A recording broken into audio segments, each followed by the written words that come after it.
കൊച്ചി വൈപ്പിൻ ഞാറയ്ക്കൽ വളപ്പ് ബീച്ചിൽ കുളിക്കാനിറങ്ങിയ 2 വിദേശ വിദ്യാർത്ഥികളെ കാണാതായി. യമൻ പൗരന്മാരായ ജബ്രാൻ, അബ്ദുൽ സലാം എന്നിവരെയാണ് കാണാതായത്. വിവരങ്ങളുമായി കെ ഉമേഷ് ഉണ്ട്. ഉമേഷ്, ഇവർക്കായുള്ള തെരച്ചിൽ എങ്ങനെ?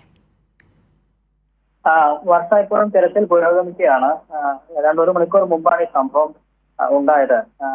വൈപ്പിന് സമീപം വളപ്പ് ബീച്ച്, അവിടെ കുളിക്കാനിറങ്ങിയ രണ്ട് വിദ്യാർത്ഥികളെയാണ് കാണാതായിരിക്കുന്നത്.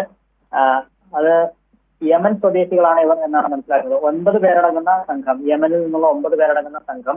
ഇവർ കോയമ്പത്തൂരിലെ ഒരു വിദ്യാർത്ഥികളാണ്. അവർ ഇവിടേക്ക് വിനോദയാത്ര വന്നതാണ് എന്നാണ് മനസ്സിലാക്കുന്നത്.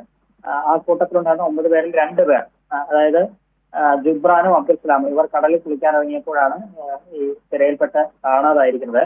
ഇതേ തുടർന്ന് ഈ സംഭവ സ്ഥലത്ത് ഇപ്പോൾ ഞാറക്കൽ പോലീസ്, വൈപ്പിൻ ഫയർഫോഴ്സ്, ഒപ്പം കോസ്റ്റൽ പോലീസ്, ഈ 3 സംഘങ്ങളും ചേർന്ന് തിരച്ചിൽ ഊർജിതമായി നടത്തുകയാണ്. ഈ 9 അംഗ സംഘത്തിൽ ഈ 2 പേരാണ് ഇതിൽപ്പെട്ടത്. മറ്റുള്ളവർ നൽകിയ വിവരത്തിന്റെ അടിസ്ഥാനത്തിലാണ് ഇവരെ പോലീസ് അടക്കം അവിടെ എത്തി ഇപ്പോൾ തിരച്ചിൽ ഊർജിതമായി നടത്തുന്നത്. ഉമേഷ്, ഈ സ്ഥലത്ത് ഈ പ്രതികൂല കാലാവസ്ഥ തടസ്സമാകുന്നുണ്ടോ? അത് തെരച്ചിലിനെ തടസ്സപ്പെടുത്തുന്നുണ്ടോ?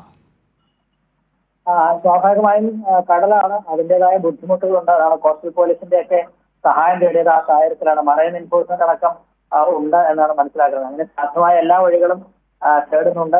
പ്രതികൂല ഇന്ന് അല്പം മഴയ്ക്ക് ശമനമുള്ളത് കൊണ്ട് മഴ ഒരു തടസ്സമാകുന്നില്ല. പക്ഷേ കടലാണ്, ശക്തമായ തിരയൊക്കെ ഉള്ള ഒരു ഭാഗമാണ്. അതുകൊണ്ട് അതിൻ്റെതായ ബുദ്ധിമുട്ടുകളുണ്ടെങ്കിലും ഊർജിതമായ ശ്രമം, ഈ 2 പേരെയും എത്രയും പെട്ടെന്ന് കണ്ടെത്താനുള്ള ശ്രമം തുടരുക തന്നെയാണ്. കൊച്ചി വൈപ്പിൻ ഞാറയ്ക്കൽ വളപ്പ് ബീച്ചിൽ കുളിക്കാനിറങ്ങിയ 2 വിദേശ വിദ്യാർത്ഥികളെയാണ് കാണാതായിരിക്കുന്നത്. 9 അംഗ സംഘം ഇവിടെ എത്തിയതായിരുന്നു. ഇതിൽ 2 പേർ കുളിക്കാനിറങ്ങി. അവരെ ശക്തമായ തിരയിൽപ്പെട്ട് കാണാതാവുകയായിരുന്നു. ഇപ്പോൾ സ്ഥലത്ത് തെരച്ചിൽ തുടരുകയാണ്. വിവരങ്ങളാണ് കെ ഉമേഷ് നൽകിയത്.